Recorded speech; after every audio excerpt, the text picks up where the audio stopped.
You ask Tiger to solve. This deals with linear equations with one unknown. The final result is k equals 1. Let's solve it step by step. Simplify the expression. Expand the parentheses. Multiply the coefficients. Simplify the arithmetic. Group all k terms on the left side of the equation. Subtract 45k from both sides.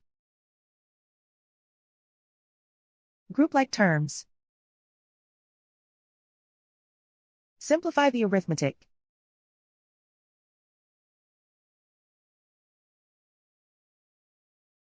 Group all constants on the right side of the equation. Subtract 30 from both sides.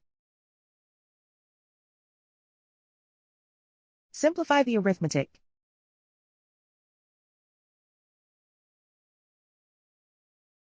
Isolate the k. Divide both sides by -30. Cancel out the negatives. Simplify the fraction. Cancel out the negatives. Simplify the fraction. And so the final result is k equals 1.